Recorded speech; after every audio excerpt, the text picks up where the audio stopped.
When you know that you are queer, but your favorite drink is beer, that's gayish. You can bottom without stopping, but you can't stand going shopping, that's gayish. Oh, gayish, you're probably gayish. Well, life's just too short for narrow stereotypes, so it's gayish. We're also gayish. It's Gayish with Mike and Kyle. Hello, everyone in the podcast universe. This is Gayish, the podcast whose Second Amendment is the right to remain jockstrapped. What? Sure. Yeah.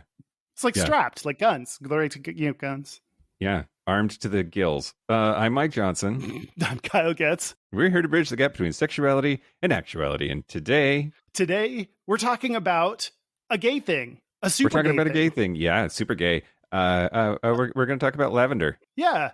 There's lots of fun gay meanings, and it's a whole gay thing that you'll hear more about in mere moments. A virtual rainbow. But first, a virtual rainbow? Yeah, we're virtual. So first, if today's episode is weird at all, it's because I'm literally in Germany while you're in Seattle. Don't tell people, though. Don't say like this episode might sound weird. This episode is going to sound incredible and good. Through the magic of editing, it will sound like I'm not on a different continent. We hope. One update I had before we get into things. Yeah. Is that the second ever GLAAD Social Media Safety Index came out just recently. A listener alerted me to it, so thank you. Every single major social media app failed, with the scores ranged from 43 to 48%. Oh, wow. They're neck and neck for shitty. Exactly. They took all the advice that GLAAD had in the last report and were like, eh. Yeah. So yeah, that was interesting. Yeah, my goodness. Well, also sort of in like feedback and or corrections, Derek informed me after the show last week that Left Shark was just super bad, and that's why Left Shark got to be so famous, which I find that reason uncompelling, although truthful. Internet, explain yourself. That's like the internet does what the internet does, It's like shit it cares about and picks up on. Weird. Okay, actually, you're wrong. No, weird Left Shark. That's perfect. That's like, of course. Yeah, that's a good. Great. That's actually, yeah. No, you're wrong. You're the wrong one. How do you think Right Shark feels being left out of the conversation? It's like the siblings and one of them is good all the time and never gets any attention from the parents. And it's like, I did fucking everything and no one's paying attention to me. Whereas the one that like is, doing drugs and riding camels and rolling in grass is like getting the parents to yell at them. Great. Speaking of my brother, so he wrote in and said that that he did not want to be called fuckers about the podcast awards because he went to podcast awards and nominated us and that we should be nicer. To which I say, fuck you, Murph, and fuck all you fucking fist fuckers. Fucking vote for us, you fucking fucks. How about that? Fist fuckers. Podcastawards.com, please, or I'll quit the show. That was inspirational. You don't want to try to bring them back up from that nosedive, Kyle? I still can't get over that you said fist fuckers at our audience. So no, I'm out of it for another 2 to 5 minutes. All right, well then here's the news. Shut your mouth hole, it's time for your ear holes. News. Here we go. News the first. Jonathan Mitchell, the former Solicitor General who helped write Senate Bill 8 in Texas, which is the restrictive abortion law, opened a private law firm in Texas in 2018 and is using that as a conduit by which he can do really fucking awful things. And right now he's trying to eliminate insurance coverage for Descovy and Truvada because he says, quote, the PrEP mandate forces religious employers to provide coverage for drugs that facilitate and encourage homosexual behavior, prostitution, sexual promiscuity, and intravenous drug use. Which, every time I take my PrEP, I immediately want to shoot up. Before, during, and after, baby. Yeah, it's wild to take the opinion that you don't want to help prevent HIV. Yeah.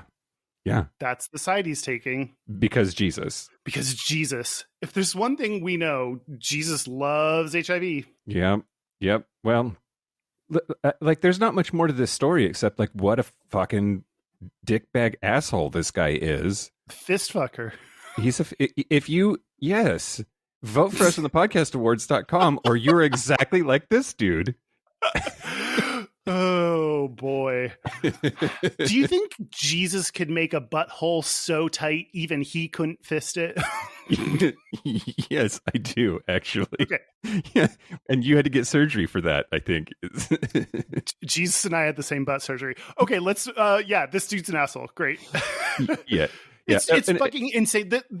Like the fact that now all things are possible. Like I'm not going to rule out anything getting fucked up. Like that would be wild to not have insurance cover Descovy or to have more restrictions on Descovy or Truvada. That's. I mean, they're also coming up after contraception, right? Like you look at all of those decisions that the Supreme Court made that were based in right to privacy that we talked about before on the Roe v. Wade's shrinkage. Like one of them is butt sex, Lawrence v. Texas, and one of them is contraception. And the whole idea is that, like, if you're not fucking to make babies, Jesus is unhappy. And yeah, I'm scared is what I am. I get angry and pissed off, but then I'm also really just terrified because I'm not coming back, Kyle. I'm going to find a German husband, and I'm never coming home. All right. You heard it here. Bye. Okay, news the second. Yeah. You've been following this Ricky Martin thing? No. Okay, so Ricky Martin has a 21-year-old nephew, Dennis Yodiel Sanchez, and he is alleging that Ricky Martin physically and emotionally abused him during their 7-month relationship. So one of the facts of this case that doesn't appear to be much in contention is that Ricky Martin was banging his nephew. What? And I saw that part and just assumed that was untrue. That part's true? No, it's not true. But I wanted to feed I wanted to feed the monster and try to get in trouble because all press is good press, Kyle. So Ricky Martin's nephew has filed a restraining order over domestic violence accusations against the singer. His people are saying, quote, unfortunately, the person who made this claim is struggling with deep mental health challenges. Ricky Martin has, of course, never been and never would be involved in any kind of sexual or romantic relationship with his nephew. That was his attorney, Marty Singer, in a statement that he made to Today. He said, quote, the idea is not only untrue, it is disgusting. We all hope that this man gets the help he so urgently needs. But most of all, we look forward to this awful case being dismissed as soon as a judge gets to look at the facts. Part of what's interesting about all of this is because he's in Puerto Rico, the prison sentence for incest there, he could face up to 50 years in prison if he indeed was banging his nephew. Holy shit. Yeah. Yeah, it's just wild. And we're going to, of course, follow this story and see what happens. I'll be honest, I'm getting Jussie Smollett vibes from some of this stuff. And so it could go either way. Fool me once, Jussie Smollett. Fool me twice, Ricky Martin. So we'll see. Uh-oh. Also, he's too hot to be creepy, isn't he? I have no response to that. All right. News the third. All right. News the last. Steamworks, San Francisco, actually it's over in Berkeley, is in a lot of trouble. Do you know why? Did you hear this story? No, I didn't. What'd they do? Was it sexy? They received access to 500 doses of monkeypox vaccine and set up, with the city's help, a program to vaccinate 500 men who have sex with men, which is the community in which monkeypox is primarily spreading in the United States. And then they advertised it as first come, first served, but they made two lines. The people that were paying for a $35 day pass to stay at the spa, at the bathhouse, and they got to jump the line. What? There's a line to check into the club, and there's a line for vaccinations. Steamworks General Manager Zose Newell said a second line was created to allow members to go inside and use the bathhouse. but admitted vaccinations were also given to those members that went in. Holy shit. There are multiple people who paid $35 to go into the bathhouse, receive a vaccine, and they fucking left. Like, didn't even take their clothes off. I would pay $35 for a monkeypox vaccine. Anyway, absolutely. By the way, I got a monkeypox vaccine. That's a long ass story, and I'm not going to tell it here. Listen to the Patreon if you want to hear that whole saga. But I got a monkeypox vaccine last week, and I didn't have to pay anybody. You went into Steamworks on your own volition. God, that's like the corporatization of vaccinations that you get one vaccination with purchase of day pass. That's yeah. Steamworks, I had higher expectations of you. I don't think I did. Right. Yeah, it's interesting. Steamworks, through a representative, said it, quote, will be reevaluating its vaccination process going forward. Like, now they have a vaccination process. Yeah, that's going to be a very short meeting. Should we not do that? Yeah, no. Okay, right. Consider it revisited. Speaking of, wait, was that it? Yeah, I guess. I don't know. How do you, like, it's creepy, right? I guess that's it. Yeah, that's wild. That's the news. Great. Speaking of people I would love to run into at Steamworks, thank you to the following Patreon members: Jake Gilbert and Peyton Baird. They are our newest members, and if you want to be like Jake and Peyton and have access to episodes a day early, episodes ad free. Son of a bitch, Kyle! The delay fucked everything up. Do that one more time, please. Do what? The whole thing. Start like not just from the list of names. Yeah. Mike, my process is so in the moment and spontaneous. I don't know that I could recreate the moment that I just had. They just say the names. I would like to thank the following new Patreon members: Jake Gilbert and Peyton Baird. I know that bitch. So I can say I know that bitch. Peyton Baird. I know that bitch. You know that bitch too. How do you know each other? From Steamworks? Yep. Yeah, he's the tall, hot Mormon boy. Yep. With the shorter, hot, not as Mormon boyfriend. Okay, sure. Thank you to all of our Patreon members. If you want to get episodes a day early, ad-free, and a lot of other amazing benefits, go to patreon.com/Gayish podcast. Great, do it. Speaking of Patreon, the episode topic we are going to do is Lavender. This ends my long streak of losing because this one was my suggestion. Yep. Did you intentionally submit a bad one so that I would win? No. My process was Kyle submitted two ideas and said they were both gay things, symbols. And then I realized that yours both started with L because you did lavender and that other L one. Lambda. Lambda. And then I did that. I looked at them and I said, well, they have an L in common, so I'll just come up with a third L one. And then I committed to that being the category for the month. And then that was the only one out of the L ones that I liked. So what is the thing I don't even know what it was. I was like, it's not going to win, so I don't have to know what this is. Yeah, well, I'm not going to tell you because it lost and I'm upset now and I'm going to take my toys and go home. Oh, wow. No, what it really is it's a kind of axe that apparently lesbians have adopted as a symbol for themselves. What's the word? I don't remember. Oh, okay, great. I'm glad we didn't do that one. It starts with L. Yep. Don't we all? So we are doing Lavender for this one. Thank you to Gap Bridgers who voted on that. The Tiebreaker Poll was Lambda, so that is going to be our bonus episode for this month. I lost twice. I now hang my head in shame. Labrys is the name, which I thought that was part of the lady female anatomy, but it's not. Do you want to start with Lavender? I'm realizing now I said female anatomy, and even trans dudes could have a Labrys too, as far as I'm concerned. It's fine. I mean, Pan had one, so. Who can't?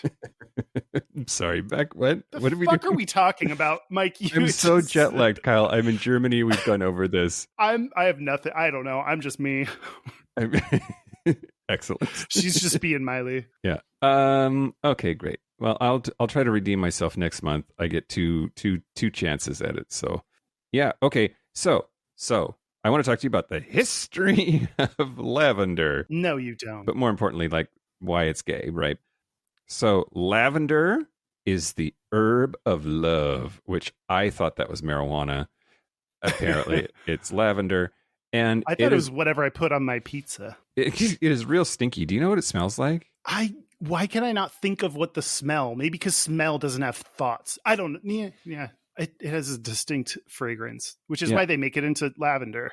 All the words for lavender are what lavender, so it doesn't help. Yeah, well, or purple. Lavender is just like it's a light purple. Well, so interestingly enough, the word lavender comes from Latin. Thanks, Derek, for this. This is saving my ass. It comes from lavare, which means to wash, which apparently they would put it sometimes in the water that you would bathe with in bathhouses in Rome, which Romans weren't not gay. They also had this terrible policy where they gave vaccinations only to the people that paid in lavenders to access the bathhouses. It was wild. Yeah, you had to have the sesterity to afford it, I guess. Okay, so lavender's been around for a bajillion years, right? Cleopatra bathed in lavender, and she used it to seduce Julius Caesar, apparently, or like, I don't know, like it was part of her allure. It was in the Old Testament, which this story is badass. I'm not going to tell the whole thing, but like in the book of Judith, King Nebuchadnezzar sent this dude whose name I can't say, Holofernes, and was ordered to go take over the city. And Judith is like, nah, dog, that's not going to happen. So she seduced him with a bunch of lavender smelly stuff. And then she made him a cocktail. It was like 3 parts vodka, a little bit of lime, and a bunch of lavender. It was like a potion. He got super wasted. And so she killed him and cut his head off. And then she carried his head back to her people to save the city. She was badass and a mixologist. In my mind, my Bible headcanon is she's Judith Light. Great. Yes, I think that's perfect.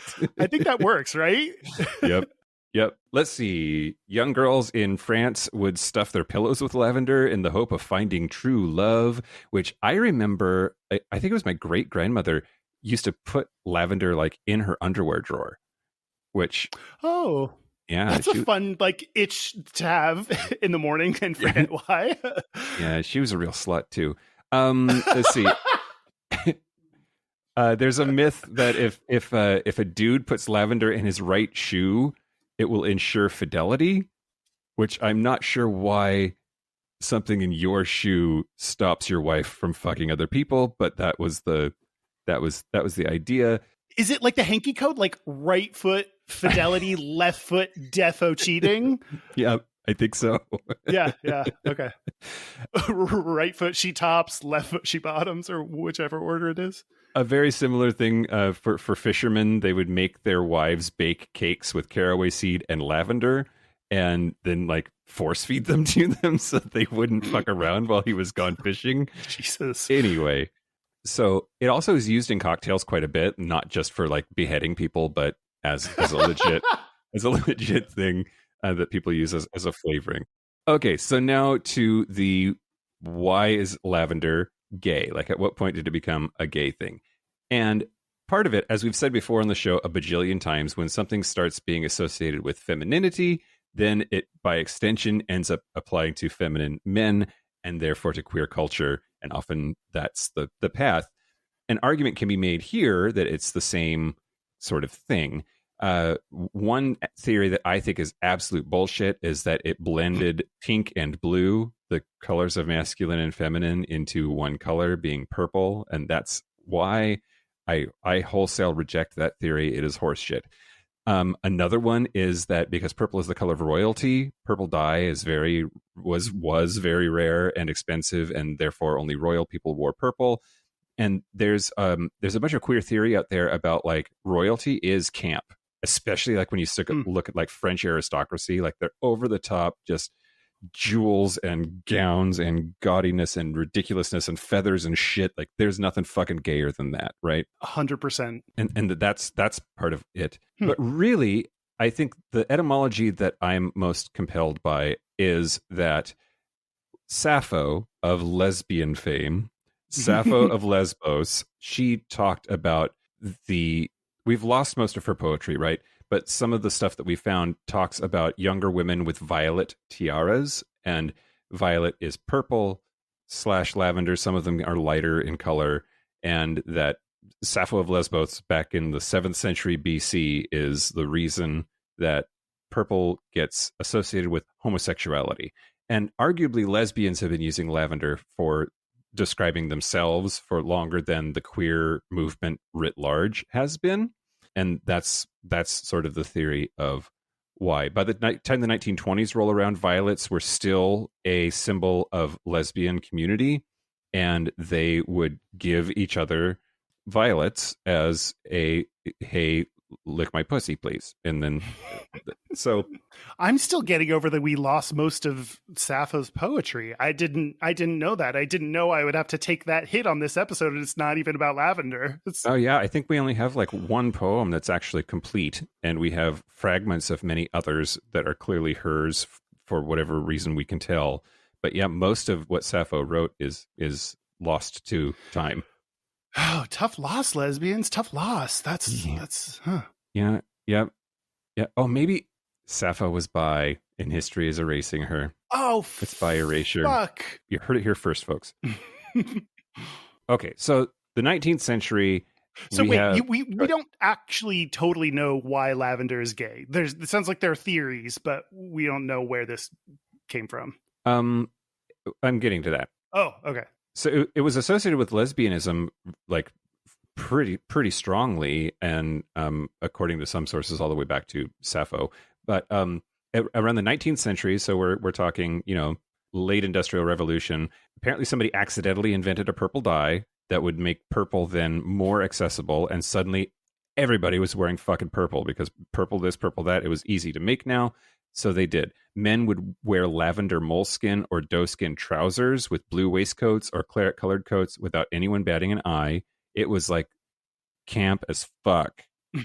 And then toward the end of the 19th century, the public began linking lavender with homosexuality. So Aestheticism, a European arts movement, was founded that said Victorian wholesomeness is horseshit.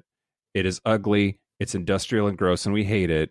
We need everything to be beautiful and passionate and purple and colorful, but purple and lavender a lot. So the newspapers jumped on this aestheticism. That's a hard word to say when you're tired. Aestheticism is super feminine, and one of the prominent leaders of the movement, one of the people that started the movement, was Oscar Wilde, who was super duper gay, went to jail because he fucked that boy, and he apparently had a lot of sex workers in his life, and wrote the homoerotic themed book, The Picture of Dorian Gray. So really, at least according to this particular author, this is an article written by Christabel Hastings. It was toward the end of the 19th century. It's because Oscar Wilde started this movement that said purple is in.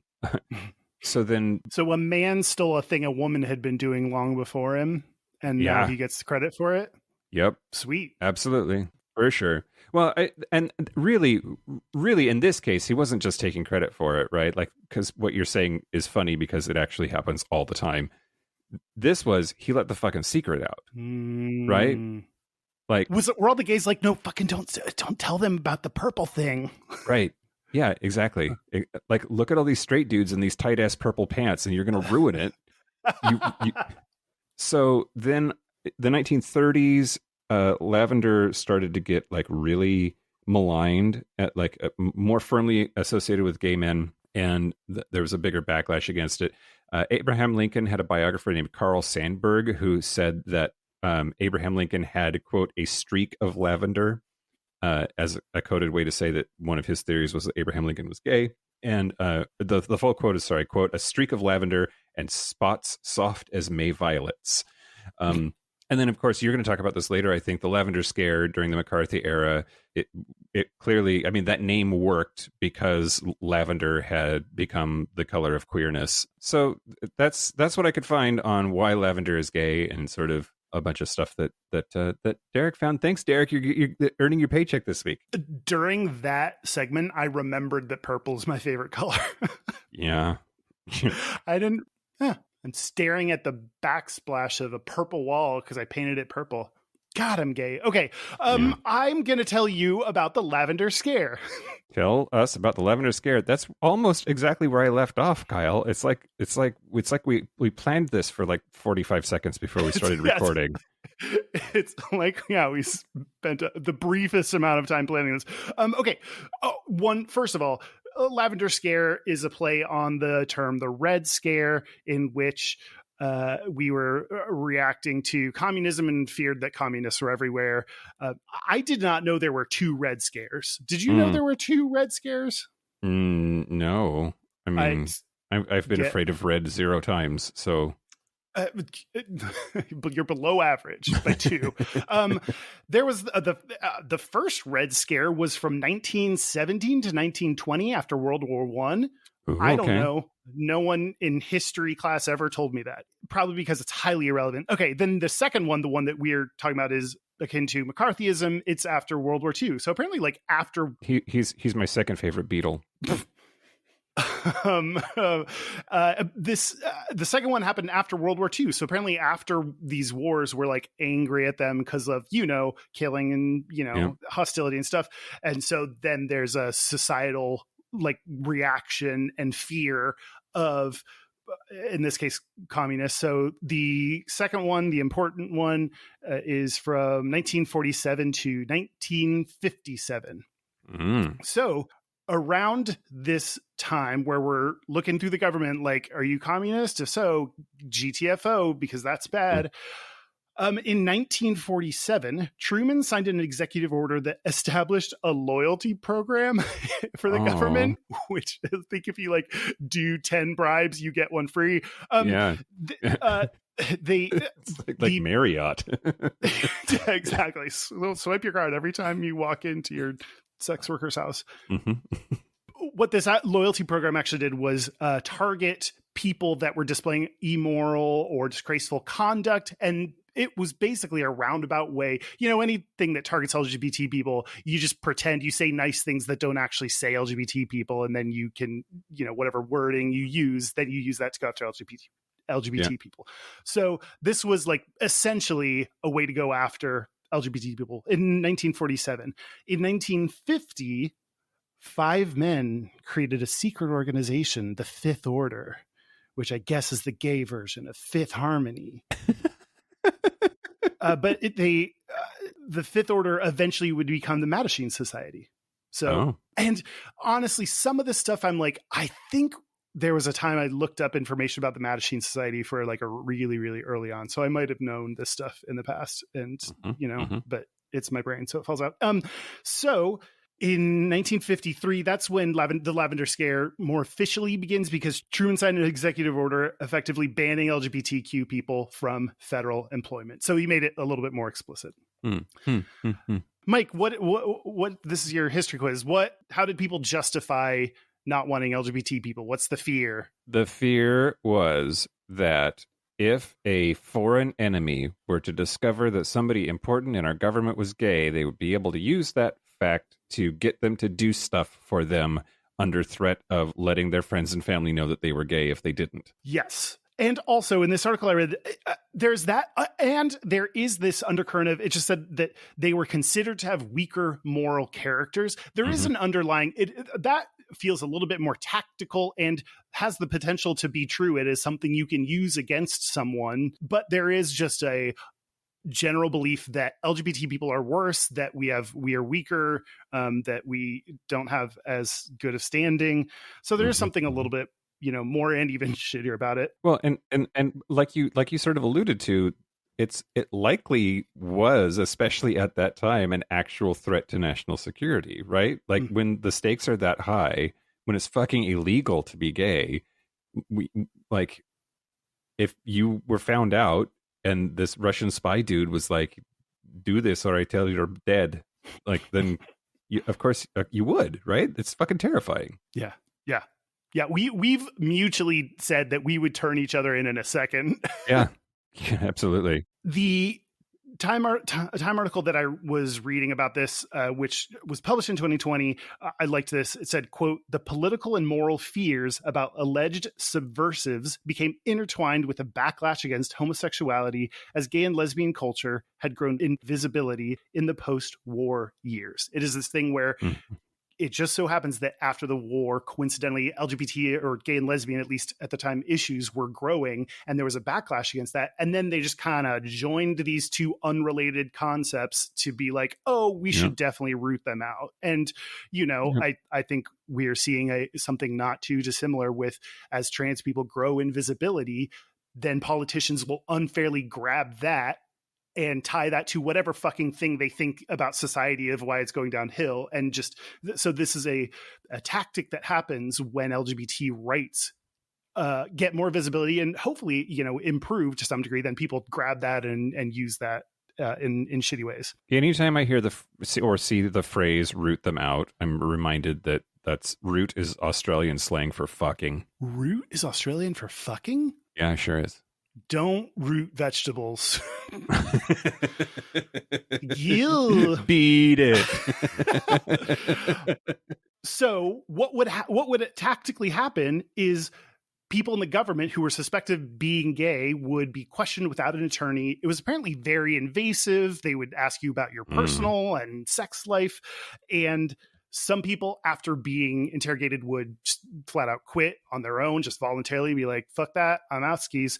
Some people took their own lives because of the stress and trauma. And at the end of the day, 5,000 to 10,000 people lost their jobs as a result of the Lavender Scare, which that's way higher than I thought. Right? Yeah. I mean, it couldn't happen here, right? And, you know, I think of it as being something that was an idea and made things feel shitty, but I didn't know that many people were directly impacted. And the number's probably bigger because how many people didn't apply to jobs or got bullied out of applying to a job.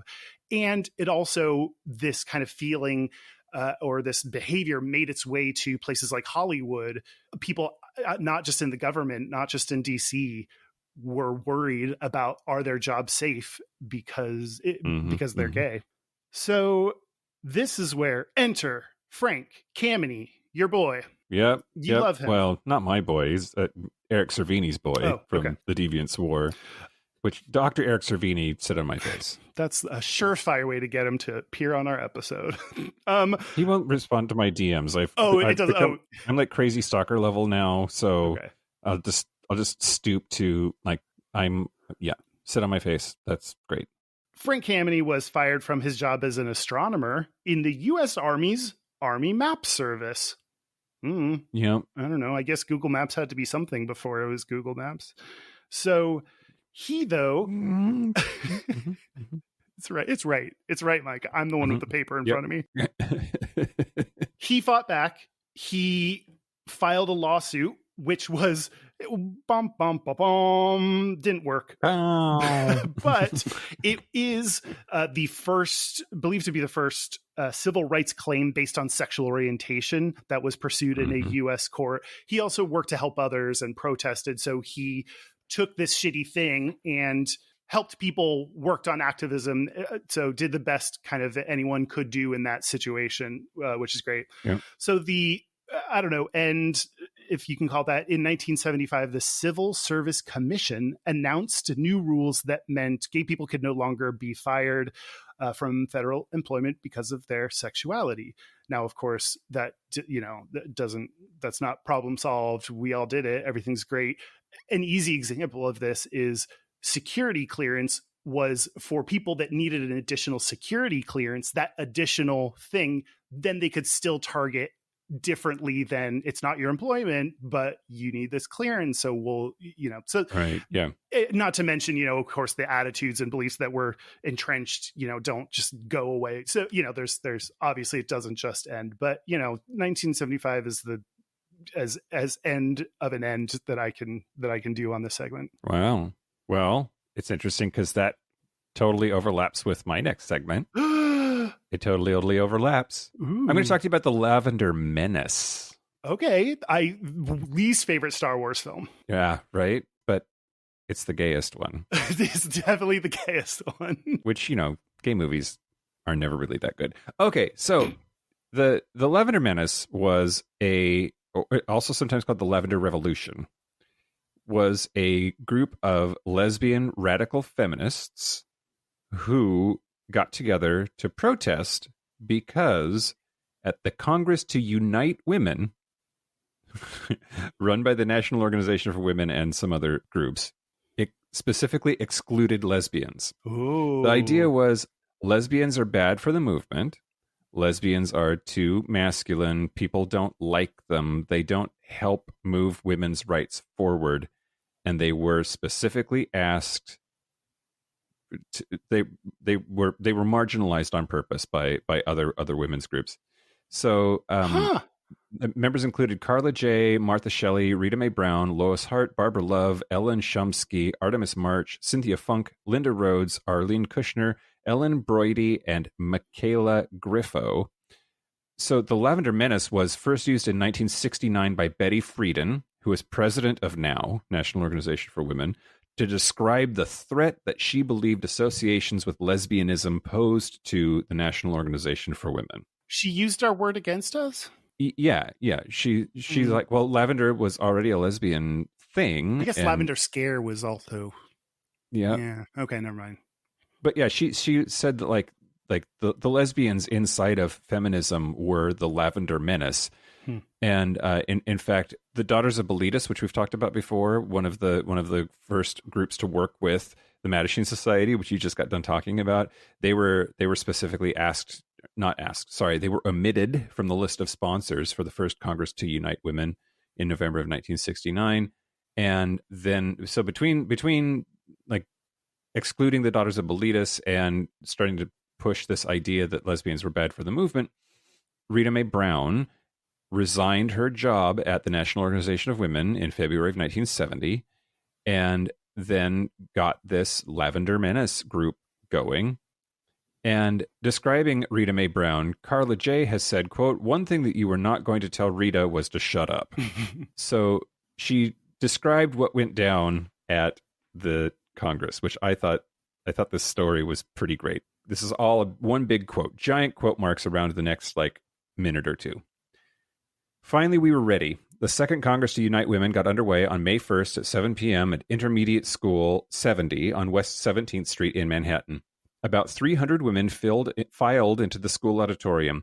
Just as the first speaker came to the microphone, Jessie Falstein, a GLF member, that's the Gay Liberation Front, and Michaela Griffo switched off the lights and pulled the plug on the mic. They had cased the place the previous day, knew exactly where the switches were and how to work them. I was planted in the middle of the audience, and I could hear my co-conspirators running down both aisles. Some were laughing, while others were emitting rebel yells. When Michaela and Jessie flipped the lights back on, both aisles were lined with 17 lesbians wearing their Lavender Menace t-shirts and holding up placards we had made. Some invited the audience to join them. I stood up and yelled, 'Yes, yes, sisters, I'm tired of being in the closet because of the women's movement.' Much to the horror of the audience, I unbuttoned the long-sleeved red blouse I was wearing and ripped it off. Underneath, I was wearing a Lavender Menace t-shirt. There were hoots of laughter as I joined the others in the aisles. Then Rita Mae Brown yelled to members of the audience, 'Who wants to join us?' I do, Thus, I do. Among Us was born." Yeah, several replied. Then Rita also pulled off her Lavender Menace t-shirt. Again, there were gasps, but underneath she had on another one. More laughter. The audience was on our side. So a lot of people that study feminism and second wave feminist movements identify that this is an inflection point, and that now eventually came around. And what I think is interesting is we're seeing another, not as directly, but we're seeing another thing happen with TERFs, right? And the exclusion of trans women from conversations about feminism and feminist rights. And and especially these days, the idea of excluding any cis woman is wild. I didn't realize that lesbians were originally excluded. So it's so crazy how things can feel your reaction or your negative feelings about it is so couched in just you're not comfortable or familiar with this idea. It's nothing about actual either lesbians at that time or trans people this time. Yeah, I absolutely agree with you. And I'm also thinking about whoever has power you have to, if you are in a group that doesn't have power, you really do need to strategize about how to get those people that have the power to hand some of that power over. And like women in the 60s and 70s were in a very different place in terms of rights. And if the strategy was straight people aren't ready for lesbians, and if lesbians are on our train, they're not going to let our train leave the station, then I don't know. Like, I don't know. Like, there might be a pragmatic reason to be shitty if it's moving something forward. I know that it happened on the gay side as well. There was huge fights between Frank Kameny and Mattachine Society and some other gay groups. I'm trying to remember which ones right now, but that's not the point. The point is this idea that, like, I don't know. Then again, every revolution is gross and bloody and violent, and asking permission didn't get us anywhere. So I'm tired. One thing I've learned in working with clients through my like corporate, digital marketing jobs is clients will ask for everything. And so to get it so you don't have to do everything for them, you say, well, what's part of phase one? What you're really trying, and if they have something that's like, okay, is this critical to be in phase one? If not, can we put this in phase two? And what you're saying is like, what is a must absolutely have for us to move forward, and what is a nice to have? And they will say that they want everything. So phase one and phase two, like you will never get to phase two. You will only do phase one things, and then they'll have new ideas or new things happen. But that's what happens with people's rights, though. When you break it down like that, you're like, oh, okay, no, it's chill. We'll get straight cis women. That'll be phase one. We'll get to you all next. And like it never happens. They're like, hey, this is pretty rad. Like, hey, I got a lot more rights and I'm feeling the power. Like, and then it doesn't turn around and benefit everyone, at least not that, easily and directly. You're now making me realize how many of my ideas for the podcast are never going to happen because you phase two'd me. Let's move this conversation into phase two, please. I forgot that I revealed secrets to you. Wow, that's wild. Also, really smart little, just a few people can do a weird thing with lights and shirts and stuff and change everything. Yep. Absolutely. God, I wish I was smarter and worked harder on things. Although we live in a world now where, like, if there was a bunch of people around and the lights went out, I would fucking yell and scream and run out as quickly as possible. I would kill people and trample them to death on my way out. Like, somebody is here to axe murder us all and or AK-57 us. What number is it? It's Heinz 57. But what number is AR-15? Great. Can I tell you about another thing? Tell us about another thing. Okay. I'm going to tell you about Lavender Graduations. Oh, what? I thought you were talking about Lavender Marriages, which I wanted to know what that was. But okay, Lavender Graduations. Yeah, no, I'm doing Lavender Graduation. Have you heard this phrase before? No. Okay, cool. Lavender Graduation is for colleges or universities during graduation. It is a separate event that celebrates and recognizes LGBTQ plus people that are graduating. Oh, in a separate but equal kind of way? That's dangerous. No, other minority groups, cultural groups have their own separate events that was apparently already happening. So this is, one more event that takes time to recognize the unique challenges that any kind of minority student has in going to college and university. And I actually had a Lavender graduation when I graduated in 2008 from the University of Texas at Austin. And my sponsor, that I wasn't in AA, my advisor, thank you. My advisor was like, last minute kind of was like, please, can you come to this graduation ceremony? I think our gender and sexuality center was new. And I don't know, it was like, can you just come to this thing? And I thought it was kind of dumb, but I was like, okay, she was the kind of person, she had done so much. Like, yes, if you ask me, this is something I will do. So I did it. There was, a few of us, we walked across the stage, people clapped, and, I don't know. I like getting clapped at. So that's fine. But not getting the clap. I mean, sometimes it's worth it, So on the HRC site, this was weird. Talking about what Lavender Graduation is, it says it recognizes lesbian, gay, bisexual, transgender, queer, and ally students, which that seems like that seems weird. I don't think it's for allies. Is whoever wants to come, sure. I guess. I'll come. So anyway, it was created in 1995 by Dr. Lavender. That's not true. I don't know why I said that. That was dumb. By Dr. Ronnie Sanlow, who is a Jewish lesbian. The Jewish part doesn't matter to the story. I just wrote that down because it was in the other thing. Her Jewishness will not show up anymore. She was denied. I'm getting lost in my thing. Okay. She was denied attendance at her kids' graduation because she's a lesbian. Wow. Maybe a little bit because she was Jewish. I don't know. But mostly because she was a lesbian. That's okay. In 1995. Yeah. And like such a weird thing to not let someone into because I don't know. Yeah. This was at the University of Michigan. Oh, no. This was at a place that I did not write down the name of. Make up a place. It was at the French Parisian Center of Academic Excellence in Dallas, Texas. Great. Yeah, nice. Good work. Could have said they said totally accredited and everything is awesome. Just like Trump's university. Yeah. She, because of this, I'm so off track during this thing. This is not that difficult of a concept. Because of the rejection she felt for this ceremony, she then decided to start Lavender Graduation. The first one was at the University of Michigan in 1995. Where they had 3 graduates walk. Now there are over 200 universities that have Lavender Graduations. It's working. The gay agenda is spreading. Of course, anytime the gay agenda spreads, like earned the clap. In 2015, Jonathan Sins, the president of Texas Values. Oh God. He's a real winner. I can tell already. Anything with the word values in it, you know, they're going to be fucking assholes. Yep. Fist fuckers. Why is that the one? I've been fine with every single fucking thing we said on this podcast. Every word. Why is that my boundary? Okay. It is that organization is a Texas-based organization advocating for traditional family values. Sure.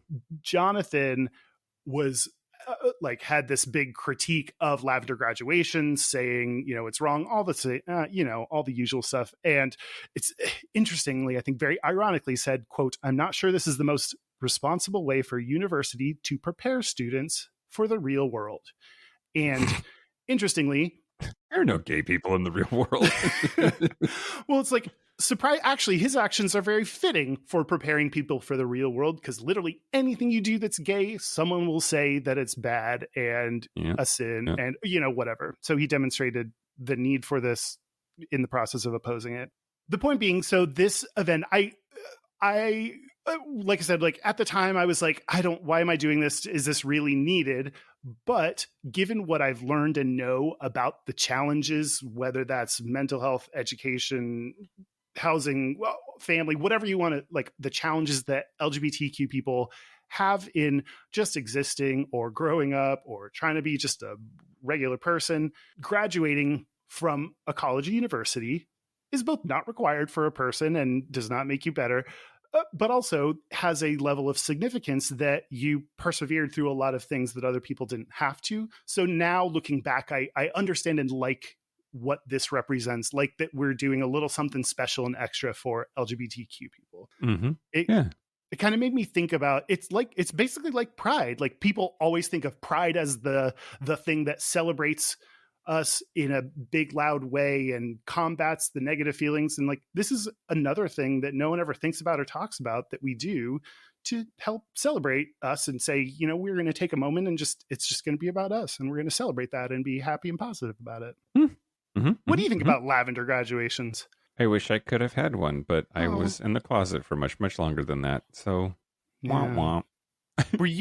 When did you graduate? Was it after 1995? I graduated high school in 96. Oh, your school your school didn't have one at that time. No. Yeah. So that's Lavender Graduations. If you are a college student, see if your school has one. And if not, start it. Yeah. And then blame us. Bad press is good press, Kyle. We're going to do the fast version of this then. Are you ready? Sure. Okay, great. So Louis XIV, who was king of France a long-ass time ago, is known by some as, quote, the sweetest smelling king of all. And part of the reason is he had I assume, faggot that would just follow him around and spray him with perfume 24/7, 365. The reason that he needed to have a perfume spritzing faggot is because he apparently was afraid of taking baths, and there are only 3 documented baths that he ever took in his life. Louis XIV only bathed thrice in his life, Kyle. Was one with the faggot? Yeah, right. No. Okay. This is excellent. Excellent segue. You didn't even realize it. So, but lavender, it turns out, was one of the ingredients that was used quite often in the spritzes that he got because he was so goddamn horribly stinky. They had to like he's like Pepe Le Pew. They had to follow him around. He started I'll just Febreze that, or I'll just put Axe body spray. He did it first. Exactly right. Exactly right. Yes. So yeah, he insisted on having his shirts perfumed. Like it was crazy. Okay, but then lavender was one of the ingredients. Great. This is a very tenuous connection to just get to the part where I say Louis XIV hated gay people. Fucking hated gay people. I'm sorry, wait. Openly... You skipped over why he's afraid of baths. Oh, I don't know that we know that. Oh, okay. Wow. So part of it. Okay, so apparently 17th century nobility believed like it was medicine science that water spread disease. So the less you bathed, the less vulnerable to disease you were. So it wasn't just Louis XIV that was stank ass during this period of time. But he was the most stank ass of the stank asses because most people, despite this like bathing is bad for you vibe, would do it anyway because gross. And considering the number of people that Louis XIV banged, I don't know. I can barely handle the section at fetish night that decides not to wear deodorant. I'm fine. It's fine that people are into that, and that's an appropriate venue for that. But I'm just saying that is like a couple of days of BO, a lifetime. He probably smelled like cheese. Okay, you can get to the important part about he hates gay people. He hated gay people. Hated them. There were and sodomy was illegal, right? There were laws against gay shit back then, but it turns out that Louis XIV didn't enforce those laws because the king's brother Philippe was gay. He was married twice and fathered plenty of children, but his real love was a man 3 years younger than him. And homosexuality was a crime, but Louis XIV himself had to tolerate it because of his brother. Then turned out later, his son was probably gay. There were rumors that their father was gay. There's just gays everywhere in this family, Kyle. And I just think that that's really interesting because it goes to this thing that we've been talking about. Like, it's easy to hate an idea, but it's hard to hate a person, especially if you care about them, right? Like, once you have a gay person in your life, it totally affects attitudes about gay stuff and gay rights and support for the gay movement. Yeah. And it's just super interesting when it's like, I can't kill my brother or my son, despite the fact that they're banging half of France together. Weirdest road trip movie ever. Yeah, that's the fast version of that. Why does what did he do how do we know he hates gay people? Did he like talk about it? Because you said he like didn't enforce the laws. Sounds like he did good stuff. Well, let's see. I don't have that in my notes here. No, I cannot have asked that question. That's fine. We can follow up with that if we want to. Sure. Put a butt plug in it. Great. Okay. The last thing, then, I'm going to tell you about 3 lavender named organizations and what they do, because I think they're really cool. Okay. First, it's like a Rolodex. Yeah. The first is the Lavender Effect. Sequel to the Butterfly Effect. No, I need to just say things and not. Okay. The Lavender Effect. Its goal is to advance LGBTQ heritage and culture. They are, I think, like based in California, have a surprising focus on California, promoting California as a hub of LGBTQ like education and importance. That, I don't know, that was the one thing that fell off. But their goal is to help grow people's knowledge of our culture, history, education. For example, one of the things they do is the Oral History Project to... Yeah. Right. Am I right, fellas? They capture video testimony of LGBTQ people who were there and witnessed important seminal queer events. And it's wild that, just like making gay history is, someone was just like, who's writing this down? That all of this stuff is like, people are still alive, that we need to be like, what did you see? And we need to get this down in the history, because it's not. So I was not aware this was a thing. And it's really cool that they're helping do that and document our history. They also, you may remember them because they also do Today in LGBTQ History, which is, oh yeah, I use that often for Have a Nice Gay. If I wanted to figure out something to talk about, I'd look to see if anything big happened on this day. So they're the website that I would always go to and check. Excellent. So if you want to check them out, it is the lavendereffect.org. The second one is the Lavender Rights Project. Have you heard of this one? No. They're actually based in Washington. So it was their goal is to because elevate... all the other colors oppress purple, and Purple Lives Matter or something. Is that what that is all about? No. Oh, okay. I don't know. They elevate the power, autonomy, and leadership of Black, gender diverse people. That is their entire thing. They are Black trans femme led. They are BIPOC trans staffed. They help provide things like legal services or housing services to Black or BIPOC gender nonconforming people. One thing that they also are doing is here in King County, they are trying to build, they call it The House, Lavender Rights Project's The House, which sounds like a real world thing or something. But the goal is to build a physical place for 15 Black gender diverse individuals here in King County. So, yeah. That is lavenderrightsproject.org. The last one is the United States Lavender Growers Association, or the USLGA. They help promote the lavender industry in the United States. Kyle. They are a collective voice for lavender growers. One of the programs they do is the Lift Awards, Lavender Ideas for Tomorrow. So those that come up with innovative lavender ideas can win an award. I hate this so much because they help continue to think through, grow, and innovate in the field of lavender. Oh, that was funny. Okay, they have an annual conference, and if you want to learn more, you can go to uslavender.org. I'm never doing that, and neither should our listeners. Please do. Okay, on the Patreon segment, I will tell you what lavender marriages are, because that is a real thing. Okay, I'm going to talk to you about, are all children's show characters that are purple gay? Yes, Tinky Winky. Okay, I was like reflecting in my head, which is also not good. Basically, you can put the word lavender in front of fucking anything, and it's either an organization or a movement or I don't know, whatever. So, Is that all for lavender? We did it.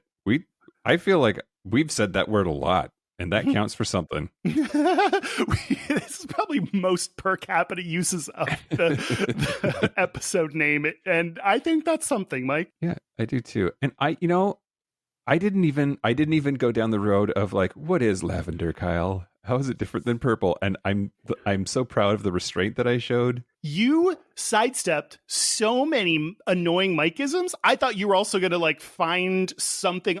I was the one that did the unrelated lavender thing. I'm the monster now.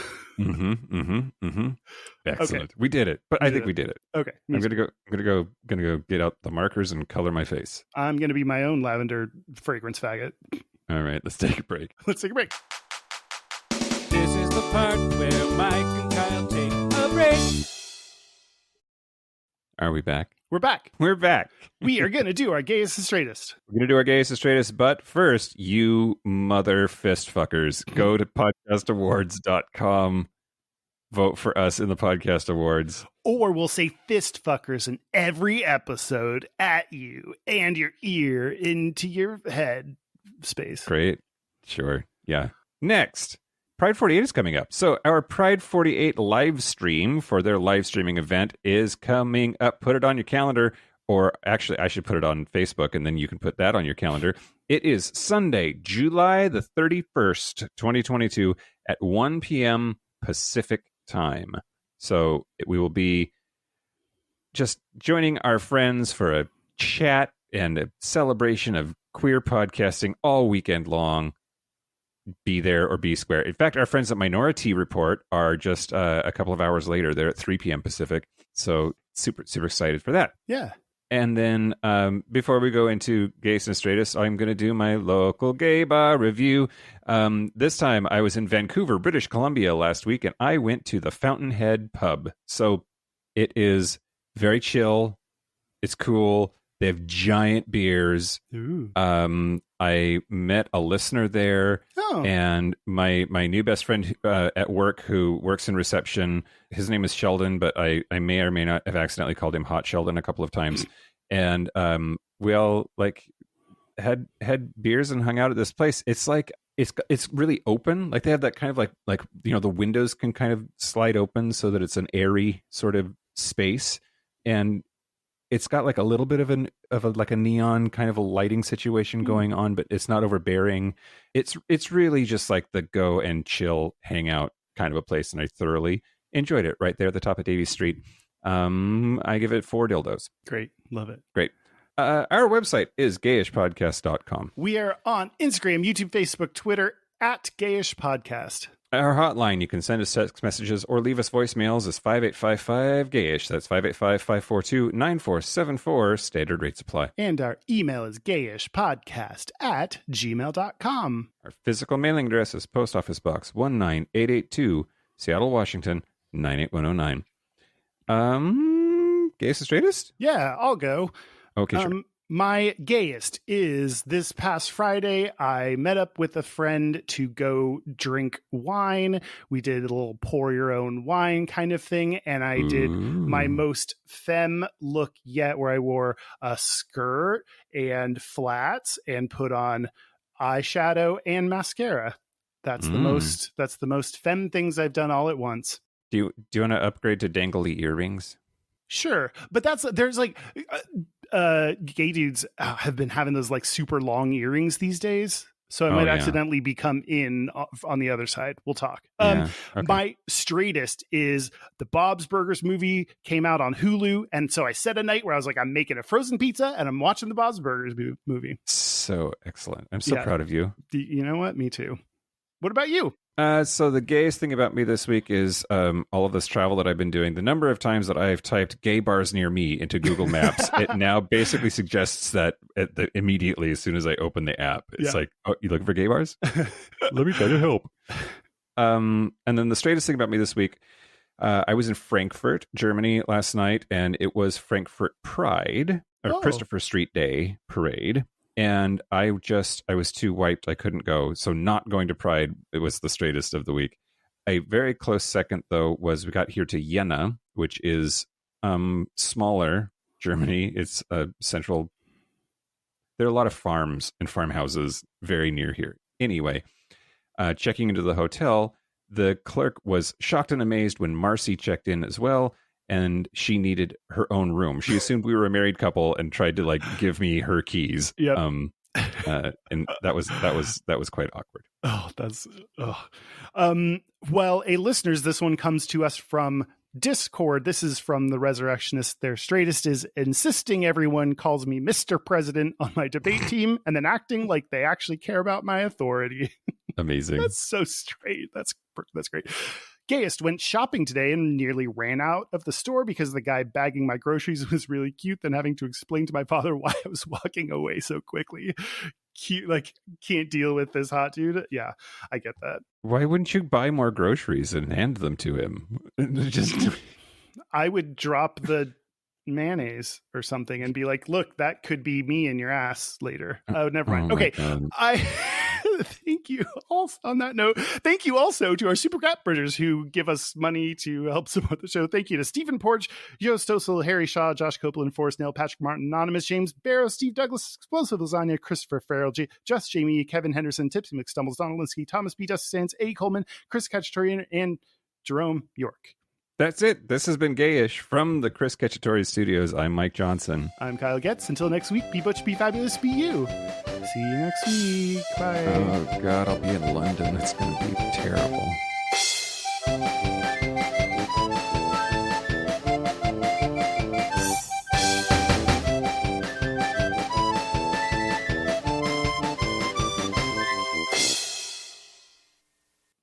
Best intro ever, Kyle. All right. Maybe you were right to warn them that this may sound weird. Never mind. Well, I stand corrected. I'm just so cranky. Okay.